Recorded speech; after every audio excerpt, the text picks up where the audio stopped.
பெஞ்சல் புயல் காரணமாக விழுப்புரம் மாவட்டத்தில் பல்வேறு இடங்கள் வெள்ள நீரால் சூழ்ந்திருக்கின்றன. இந்நிலையில் வெள்ளத்தால் பாதிக்கப்பட்ட மக்களுக்கு முதலமைச்சர் நிவாரணப் பொருட்களை வழங்கினார். தற்பொழுது முதலமைச்சர் செய்தியாளர்களை சந்திக்க இருக்கிறார். நேரலையில் பார்க்கலாம்.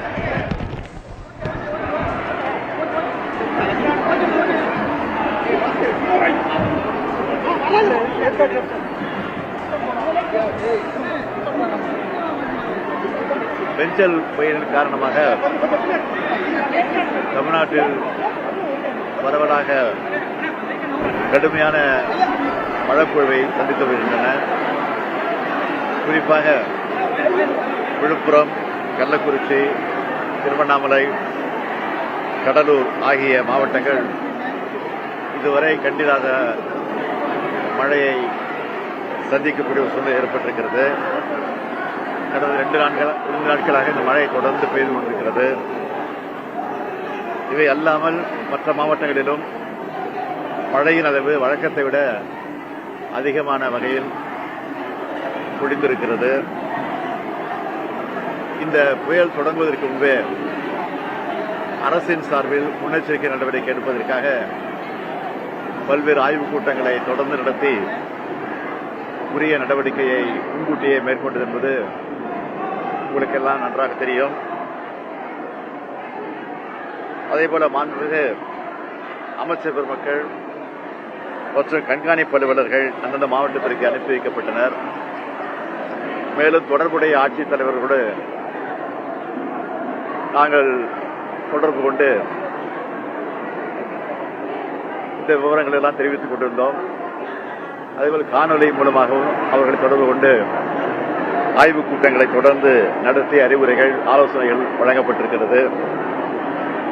அது மட்டுமல்லாமல் பாதிக்கப்பட்ட மாவட்டங்களில் பாதுகாப்பு மற்றும் மீட்புப் பணிகளை மேற்கொள்வதற்காக மீட்புப் பணிக்குழுவினர் அனுப்பி வைக்கப்பட்டிருக்கிறார்கள்.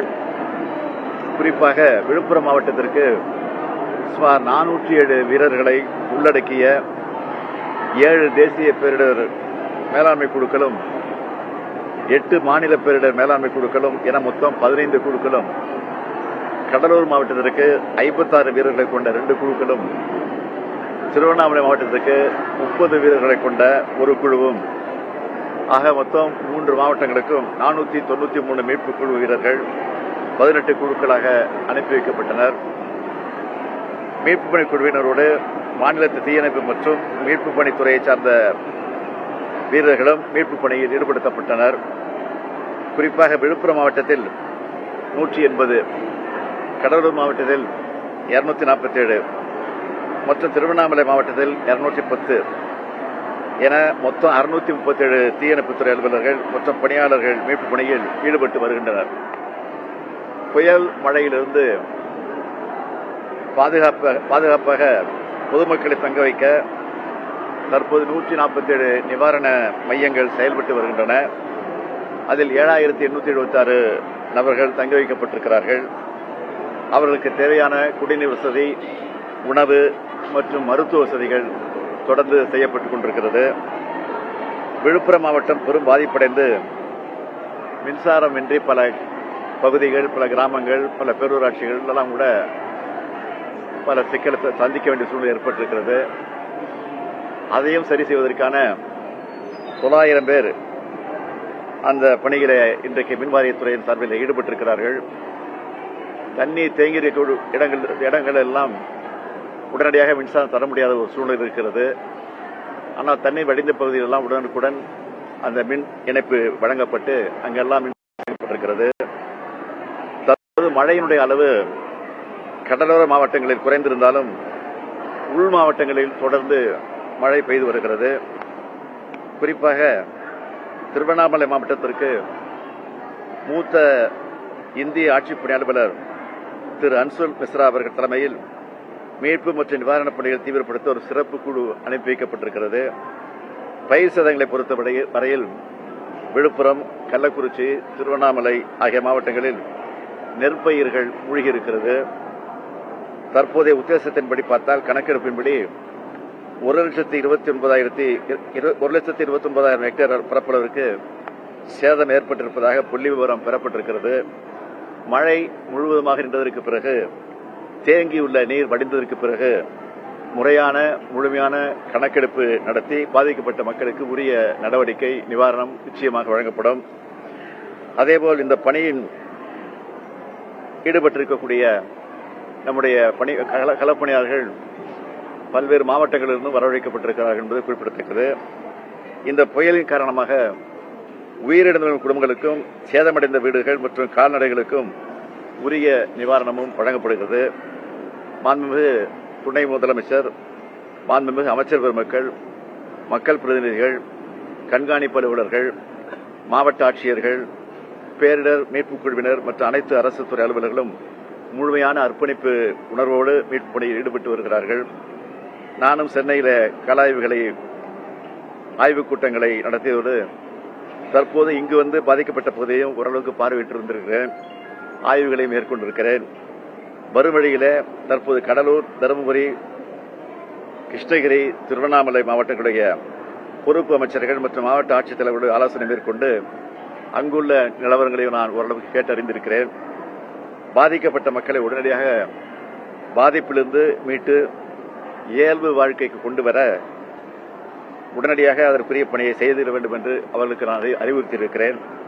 நான் ஏற்கனவே தெரிவித்தபடி பெஞ்சில் புயலின் காரணமாக தமிழ்நாட்டில் ஏற்பட்டுள்ள சேதங்கள் தொடர்பான அறிக்கை ஒன்றினை விரைவில் ஒன்றிய அரசுக்கு அனுப்பி வைத்து சேதங்களை பார்வையிட உடனடியாக குழுவை அனுப்பி வைப்பதற்கான அந்த கோரிக்கையை நிச்சயமாக தமிழ்நாடு அரசின் சார்பில் நாங்கள் வைக்க இருக்கிறோம். மத்திய அரசு மேல நம்பிக்கை இருக்கா சார்? தூத்துக்குடி மழை வெள்ளத்துக்கு கேட்ட பணம் கொடுக்கல, தருவாங்கிற நம்பிக்கை இருக்கா? கடுமையான பாதிப்பை சந்திச்சிருக்கோம் தமிழ்நாட்டில். நம்பிக்கையோடு தான் அனுப்புறோம். அனுப்பாத சூழ்நிலை இருக்கு. அதையும் நாங்கள் எப்படி சமாளிப்போங்கிறது அப்புறம் நாங்கள் முடிவு பண்ணிப்போம். நாடாளுமன்றத்தில் கூட இன்னைக்கு திமுக எம்பிகள் வந்து பேச விட இல்லையா? புயல் பாதிப்பை பத்தி பேச விட இல்லையா? அலோ பண்ணலையா? அப்படிங்கிறப்ப நம்மளோட கோரிக்கை எப்படி மத்திய அரசு ஏற்றுக்கிறோம்?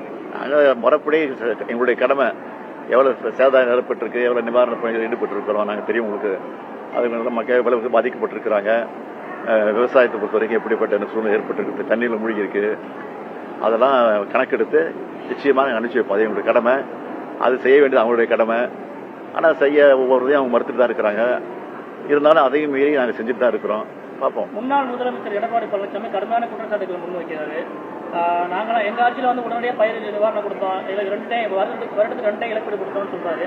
இப்போ திமுக அரசு வந்து காலங்காலத்துக்கு அப்படிங்கிற மாதிரி குற்றம். அவர் எதிர்க்கட்சி தலைவர் குற்றம் சொல்றதுதான் அவருடைய கடமை.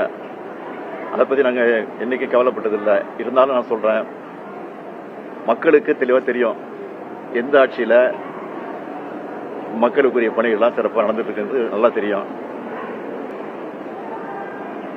அவ்வளவுதான், வேற என்ன. திருவண்ணாமலையில அந்த மண் சரிவு காரணமாக ஒரு 3 வீட்டுல வந்து ஒரு 7 பேர் சிக்கியிருக்கதா ஒரு தகவல் இருக்கு. மீட்பு பணிகள் அங்க நடந்துகிட்டு இருக்கு. மீட்பு பணி நடந்துட்டு இருக்கு. இப்ப கூட அமைச்சர் வேலுகிட்ட பேசிதான் வந்தேன். ஆட்சித்தலைவர்கிட்ட பேசினேன். ஐஐடியில இருந்து சில பொறியாளர்கள்லாம் வர வச்சு அதுக்கான முயற்சி ஈடுபட்டு இருக்கு. தீவிரமாக ஈடுபட்டு இருக்காங்க. விழுப்புரம் மாவட்டத்திலே பல்வேறு கிராமங்களும் தண்ணிகள் மூழ்கி இருக்கு. அவங்களுக்கு அத்தியாவசிய தேவையா உணவு குடிநீர் தேவைப்படுது. அதை கொண்டு போய் சேர்க்கறதுக்கான உத்தரவு நம்ம எடுத்திருக்கேன். உரிய நடவடிக்கை எடுத்திருக்கேன். படகுகள் எல்லாம் ஏற்பாடு செய்யப்பட்டிருக்கு. அதன் மூலமாக கொண்டு போய் சேர்த்து 50 சென்டிமீட்டர் மழை பதிவாயிருக்கு. வானிலையோட அறிவிப்பு நமக்கு சரியான முறையில் இருந்துச்சு. ஓரளவுக்கு இருந்திருக்கு. அடுத்த மாவட்டங்களுக்கு ஏதாவது ஆய்வு மேற்கொள்வதற்கான வாய்ப்பு தேவையில்லை. இது அங்கெல்லாம் வந்து மழை பெய்ஞ்சிருக்க பாதிப்பு அதிகம் கிடையாது. விழுப்புரம், கடலூர், அதே மாதிரி சென்னை ஒட்டி இருக்கக்கூடிய சில பகுதிகள்லாம் பாதிப்பு இருக்கு. இப்ப கிருஷ்ணகிரியிலையும் தருமபுரியிலையும் கடுமையான மழை பெய்ஞ்சிருக்குன்னு செய்தி வந்துச்சு. உடனடியாக துணை முதலமைச்சருக்கு டெலிபோன் பண்ணி அவரை உடனடியாக போக சொல்லி இருக்கிறோம். அது மட்டும் இல்லாமல் அங்க இருக்கக்கூடிய பொறுப்பு அமைச்சர்கள், அந்த மாவட்டத்தை பக்கத்தில் இருக்கக்கூடிய மாவட்ட அமைச்சர்களையும் உடனடியாக போய் பார்க்க சொல்லியிருக்கோம்.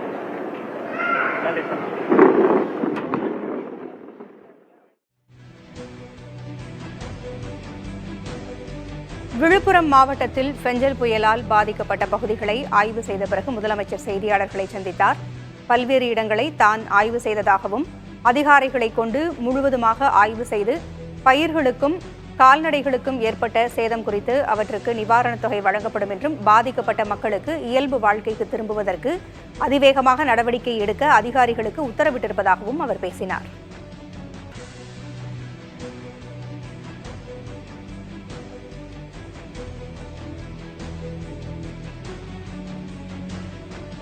சிறிய இடைவேளைக்கு பிறகு இது குறித்த செய்திகளை தொடர்ந்து பார்க்கலாம்.